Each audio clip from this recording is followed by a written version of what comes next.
안녕하세요. 이번 사회학 시간에는 바로 20세기의 사회학자, 프랑스 사람인데 피에르 부르디에라는 이 학자에 대해서 말씀드리려고 합니다. 이 사람이 얘기했던 아비투스와 문화자본이라는 게 이 현대사회를 설명하는 데 있어서도 상당히 적합한 용어이기 때문에 이 부르디에 상당히 좋아하는 사람 많고 저 또한 이 부르디에를 상당히 좋아합니다. 자, 그럼 간단하게 설명을 해드릴게요.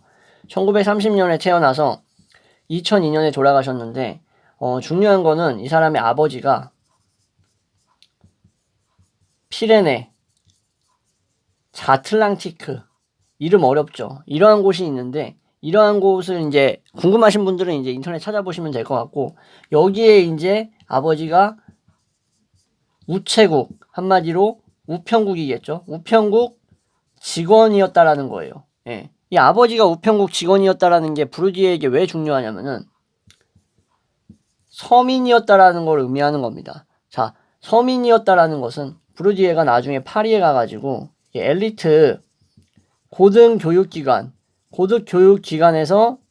여기서 이제 상류층 이제 자녀들과 같이 공부를 하게 되는데, 그러니까 생활을 같이 하는 거죠. 여기서 이제 서민이었던 이러한 부르디에는 정말 많은 걸 보고 느껴요. 어떤 이 사람들의 태도, 상류층의 어떤 태도라던가 아니면 뭐 위선, 아니면 뭐 가식, 그리고 이러한 어떤 좋지 못한 모습들을 많이 보고 배우면서 이러한 어떤 계급의 어떤 그런 차이, 그리고 격차 같은 것들을 엄청나게 많이 느낍니다. 그러니까 암묵적인 이러한 경계가 존재한다라는 것을 확실하게 깨닫는 거죠. 이러한 경험이 나중에 사회연구의 토대로서 부르디에에게 다 뼈와 살이 되는 그러한 결과를 낳습니다. 그래서 이제 제가 이러한 부분을 먼저 설명을 해드린 거고, 자, 그러면은 이제 문화자본에 대해서 말씀을 먼저 드릴게요. 이 문화자본이라는 게 사실상 이 부르디에의 이 사상이라고 해야 되나? 부르디에의 이러한 연구에 있어서 되게 중요한 부분이기 때문에 문화자본이라는 것은 한마디로 돈 이외에 인간에게 유리하거나 불리하게 작용하는 것들이에요. 이런 것들이 얼마나 많겠어요. 그죠? 그러니까 뭐랄까, 이거는 인간이 이제 사회생활을 하잖아요. 사회생활을 안 하는 인간은 거의 없죠. 거의 뭐 99%가 사회생활을 하는데, 사회생활을 할 때 말씀드렸다시피 돈 이외에 사회생활을 하는데 유리하게 불리하게 작용하는 것들, 예를 들면 지식이라든가 아니면 습관, 뭐 인간관계, 이런 것들이 있겠죠. 이런 것들이 전부 문화자본이라고 할 수 있습니다. 그리고 부르디에가 봤던 것 중에서 정말 중요한 게, 근대가 되고 현대가 되었다고 하더라도 여전히 계급이라는 것은 분화되어 있고 존재할 수밖에 없다라는 사실이에요. 오늘날 우리나라 한국 사회를 봐도 금수저, 흙수저 이래가지고 명확하게 차이가 존재함에도 우리가 대놓고 입에 올리면서 뭐 그렇게 뭐 가시화하거나 아니면 뭐 대놓고 이렇게 대중적으로 표출하려고 하는 모습은 약간 쉬쉬하는 경향이 있죠. 그러한 것들이 일종의 뭔가 갈등을 유발하고 갈등을 재생산하기 때문에 그러한 부분이 있긴 한데, 아무튼 간에 근대가 됐던 현대가 됐던 앞으로 미래 사회가 돼도 계급 분화라는 것은 사실상 쉽게 없어지지 않을 거다라는 이러한 전망이 우세하죠. 그죠? 자, 부르디에 같은 경우에는 이러한 문화자본이라는 것들은 결국 이러한 계급과 계층만이 가지고 있을 어떤 그러한 요소들을 형성하는데 아주 중요한 역할을 한다라고 봤어요. 예를 들면 음악이라는 게 있으면 이 음악은 대부분 사람들이 사회적으로 있어서 높게 음악을 낮게 평가하는 사람은 없잖아요. 물론 뭐 이제 우리 엄마가 해주는 밥 먹으면서 고통도 별로 겪지 않고 어려움도 없이 살아오면서 이제 막 힙합 음악을 한다고 치고 막 세상의 모든 고통을 짊어진 것 같은, 약간 뭐랄까, 순례자와 같은 이러한 무슨 막 가사를 쓰는 사람들이 있어요. 제가 이렇게 표현하는 거는 이러한 쪽에 제가 이제 미성년자 때 종사를 실제로 했던 사람이기 때문에 이들의 마음을 알아요. 왜 이런 얘기들을 쓰는지. 힙합, 랩 같은 것들, 뭐 허세라던가 아니면 뭐 허영에 가득 차가지고 뭐 이러한 가사들을 쓰는데, 자, 이러한 경우 빼고는 대부분은 음악을 사회적으로 높게 평가하고 교양이 있다라고 표현을 하죠. 뭐 여기에 뭐 이러한 뭐 허세 허영에는 뭐 대중음악도 많이 포함되겠네요. 뭐 이건 뭐 제 기준이니까 뭐 BTS 같은 것들 뭐 높게 평가하는 사람도 있겠지만 뭐 제 기준에서는 그냥 대중음악 중에 하나라고 평가를 하니까 아무튼간에 이런 취미의 경우에는 부모가 이러한 것들을 듣고 감상하고 즐기는 데 있어서의 교양이라는 걸 지니고 있는가. 대중음악을 즐기든 뭐 클래식이라든가 아니면은 오페라와 같은 음악을 즐기든 간에 결국에는 이 부모가 이러한 취미가 있냐 없냐가 바로 다음 세대에 영향을 준다라는 거예요. 이해되시겠죠? 부모가 다음 세대에 영향을 준다고. 그러니까 문화자본이라는 것은 한마디로 부르디에는 노력보다도 한마디로 환경이다라고 많이 봤던 거예요. 자란 환경에 영향을 많이 받는다. 이해가 되시겠죠? 이 부분이. 자, 뭐 예를 들어서 뭐 어떤 집안의 가정의 습관이 일주일에 한 번 정도는 클래식이라든가 뮤지컬을 감상하는 거예요. 그러면은 이 아이 같은 경우에는 단순히 뮤지컬을 뛰어넘어서 바이올린이라든가 피아노라든가 첼로 같은 거에도 관심을 가지고 연습을 할 그러한 기회들이 많아지는 거죠. 이렇게 해서 얻은 문화자본들은 결국 부르디에는 세 가지로 나뉜다고 생각을 했어요. 세 가지로 나뉜다. 바로 첫 번째 객체화된 문화자본, 그리고 신체화된 문화자본, 그리고 제도화된 문화자본으로 나뉜다. 자, 이러한 것들이 결국 개인의 사회생활에 어떤 유효하게 작용한다.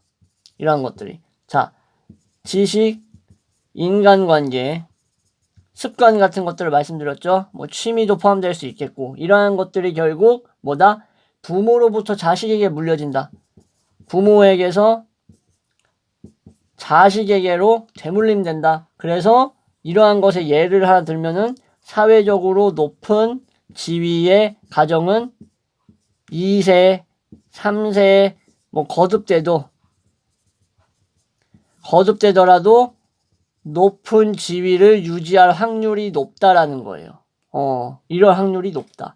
그러면은 이럴 확률이 높다라는 것이 단순한 되물림의 영향인가? 라고 봤을 때 좀 더 구체적으로 얘기를 하면은 돈이 있어서 그러면은 사회적인 높은 지위가 2세나 3세나 아니면 다음 세대 그 다음 세대로 계속 내려가는 건가 라고 사람들은 많이 생각을 하겠지만 부르디에는 아니라는 거예요.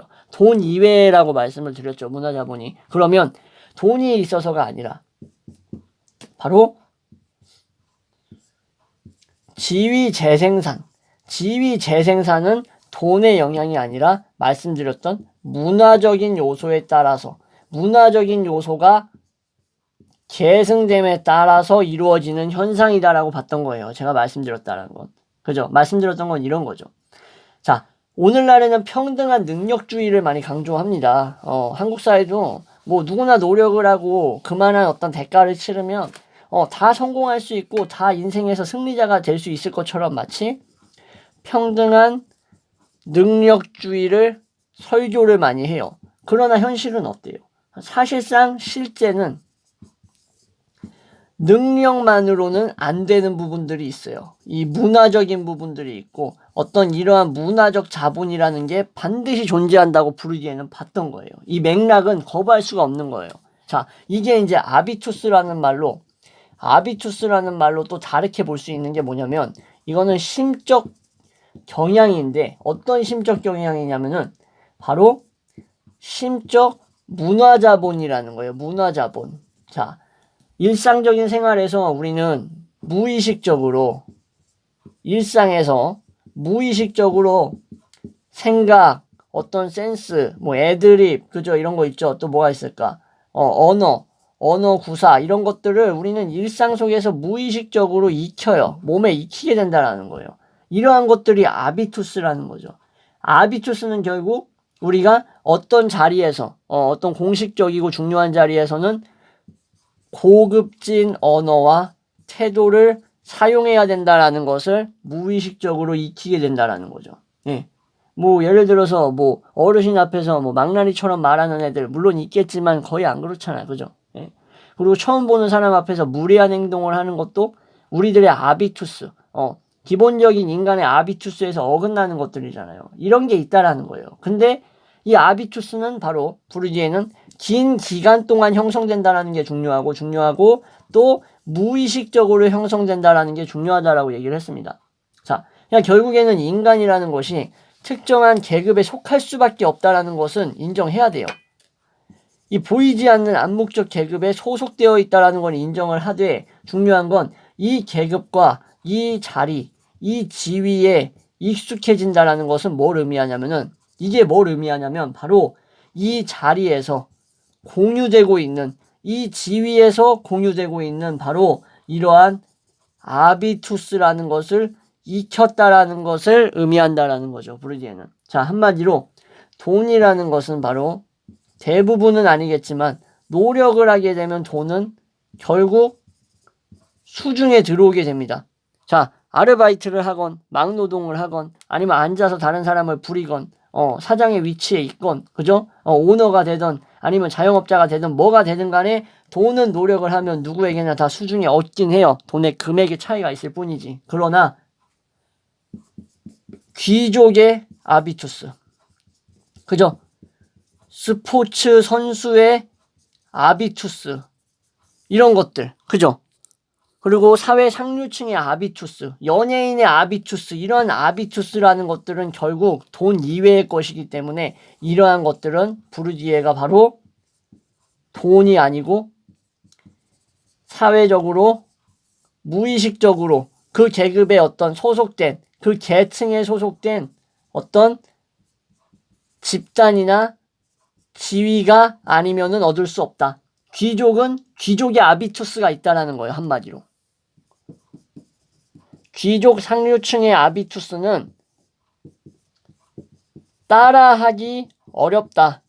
누가 어렵냐? 중산층이나 아니면은 하류층이 따라하기 어렵다. 이게 바로 부르디에가 얘기하고자 했던 것을 간단하게 말씀드린 겁니다. 이해가 되시겠죠? 그러니까 일종의 어떤 바이브라든가 그런 심적 정향 같은 것들, 문화 자본들이 그 계층, 그 지위, 그 집단에 해당되는 사람들에게 있어서 무의식적으로 사회생활을 하면서 현실을 살아가면서 몸에 배게 된다라는 것. 이게 바로 아비투스다라고 보시면 되겠습니다.